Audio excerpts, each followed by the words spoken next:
Now, Etherchannel, that's a topic we discussed back in your CCNA studies, and we're building up to the next video where we're going to be doing some Etherchannel troubleshooting.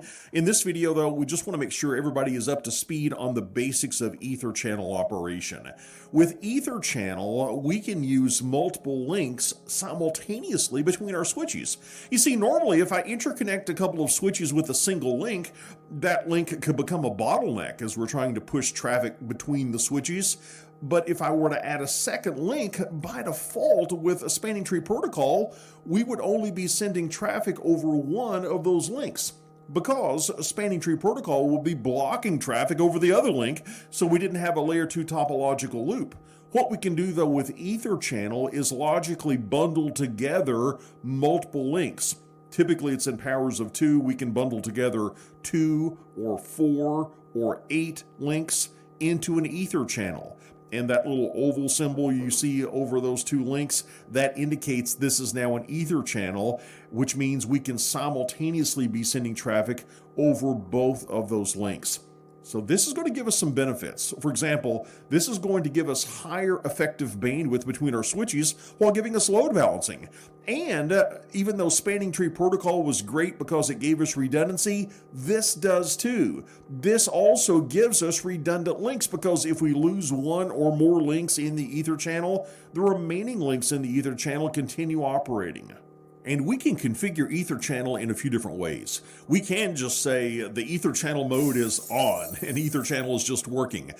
Or we could use one of 2 protocols. Cisco has a protocol called the Pagp, the Port Aggregation Protocol, or there's an industry standard called Lacp, the Link Aggregation Control Protocol. And these protocols can help switches negotiate between themselves the formation of an Etherchannel. Think of it as being somewhat similar to DTP when we're setting up a .1Q trunk. DTP can negotiate between 2 switches. Well, same thing here. Either Pagp or LACP, they can negotiate the formation of an ether channel between our switches. But a lot of people get a false sense of security about how this load balancing works. A lot of people might envision something like this. We've got 3 servers connected off of switch B, and you might assume if PC1 is going to be sending traffic to those 3 different servers, that one time the packet would go over one link in the ether channel, and the next packet might go over the next link in the ether channel, and the next packet would go over the next link in the ether channel. That's not the way it works by default. By default, Etherchannel has a load balancing algorithm, and we can select it, and we'll talk about some of the options. But it's going to have a load balancing algorithm that's going to dictate which link we use. Let's think about this. In this ether channel, we have 4 links. How many binary bits would it take to give us 4 different combinations? 2. We could have 2 binary bits, and that gives us 4 combinations of binary digits: 00, 01, 10, 11. And we can take a look at source or destination information, or both. We can look at IP address information, MAC address information, but on a lot of Cisco Catalyst switches, the default load balancing algorithm is to look at the destination MAC address. And in this case, let's say that the destination MAC address of these servers ends, I didn't write out the entire MAC address, but that first server, the last hexadecimal digit in the MAC address, it ends in a 1. And the next MAC address ends in a 5, and the next MAC address ends in a D. Well, those look different, but if we break those hexadecimal digits down into binary and we look at the last 2 digits, look at that. They're all 01. That's right. By default, on many of our Cisco Catalyst switches, in a situation like this, even though we've got an ether channel with 4 separate links between switches A and B, we're only going to be using that second link no matter which of those 3 servers we're going to, because each of those 3 servers has a MAC address that ends in 01. So personal opinion, I don't like to use just source or destination information. And I gave a MAC address example here. It could be source or destination IP address.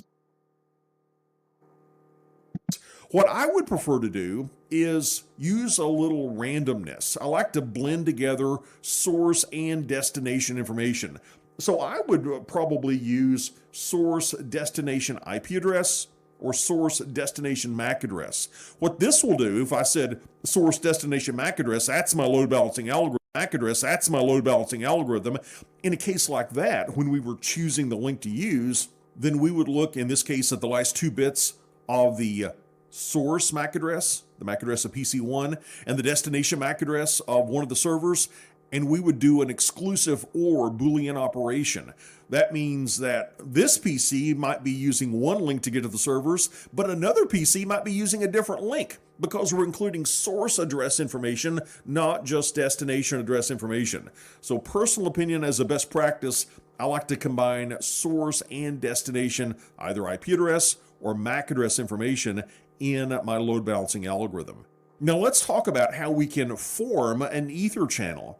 If we have a couple of Cisco Catalyst switches and we're using a Pagp, the port aggregation protocol, the Cisco proprietary protocol, what we can do is set both sides to on. And by the way, if we do that, we're not really using Pagp, we're just saying be an ether channel. And if we set both sides to on, that will work. We'll get an ether channel, but on does not send any Pagp frames because again, we're not really running Pagp, we just say on, we're just an ether channel. And then just like DTP had an auto and desirable mode, we've got auto and desirable modes here, and they work the same way. If one side is set to desirable and the other side is set to auto, then the desirable side will initiate the formation of the ether channel. It will send out the Pagp frame, and the auto side will see that, and it will respond and say, okay, let's be an ether channel. And you see the different combinations and permutations here on screen of what will work and what will not work. Again, the on mode is not really running Pagp. So if the other side is set to auto or desirable, it's not going to work because we're not going to be sending any Pagp frames to the other side. If both sides are set to auto, that's not going to work because neither side is going to initiate the formation of a channel. But any other combination, which would be one side set to auto and the other side set to desirable, or both sides set to desirable, in those situations, then yes, an ether channel would be formed. And it's very similar with LACP. Instead of saying auto and desirable, the terminology changes. Instead of auto, we have passive. And instead of desirable, we have active. But the logic works the same. And you might wonder if there's an advantage of using one over the other, Pagp versus LACP. They are very similar. I typically would gravitate towards LACP because it is vendor interoperable, and it might even work with some appliances that you have. Maybe, for example, you want to have an ether channel between a Cisco wireless LAN controller and your Cisco Catalyst switch. Well, in that case, you would typically use LACP for that. And another advantage of LACP is it lets us have some additional links on standby. I mentioned that we could have ether channels with 2 links or 4 links or 8 links. That's true for both Pagp and LACP, but LACP will go a step further. It will allow us to have 8 additional links on standby in case our original 8 links fail. So we could have 16 ports if we have a lot of ports available on our Cisco Catalyst switches. We could have 16 ports available for ether channel operation, 8 that are currently active and 8 that are in standby. And that's a review of the basic operation of ether channel. Now in our next video, we're going to take a look at some common ether channel troubleshooting issues and go through a troubleshooting scenario together. I'll see you there. We took a look at ether channels. It was a bit of review from our CCNA studies. Now in this video, we want to take a look at how to troubleshoot an ether channel that's not working correctly by taking a look at some common issues, and then we're going to go through a troubleshooting scenario together.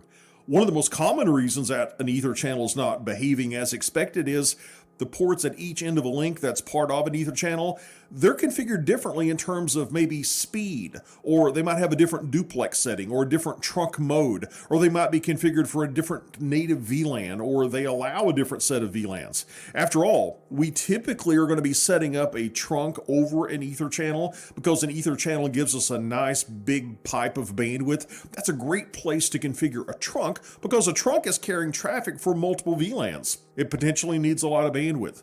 Another issue we could run into is we've got a misconfiguration in our Pagp or LACP settings. Remember Pagp, that's the port aggregation protocol. That's the Cisco proprietary protocol that will allow us to form a channel and allow a link to join an Etherchannel bundle.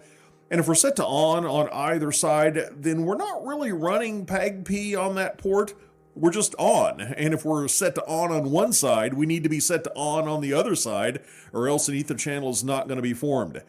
Desirable, however, it will send out Pagp frames, and if the other side is set to either auto or desirable, then an Etherchannel is going to be negotiated, and this link is going to join an Etherchannel bundle. If both sides are set to auto, though, that's not going to work. Both sides are willing to become part of an Etherchannel, but nobody's initiating the sending of Pagp frames, so it never happens.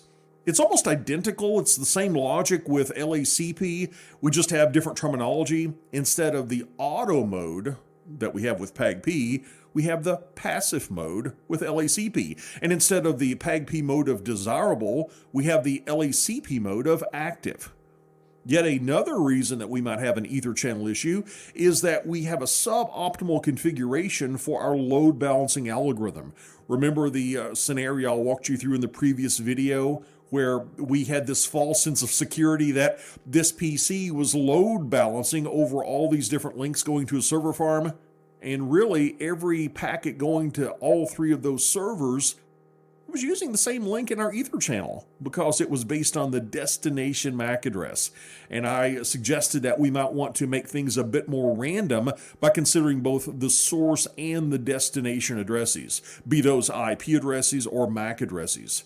And that way we'll take the last however many bits, 1, 2, or 3 bits of the MAC address of the source and destination, or the IP address of the source and destination, and we'll do a Boolean operation. We'll do an exclusive OR operation, and that's what adds the randomness to our link selection.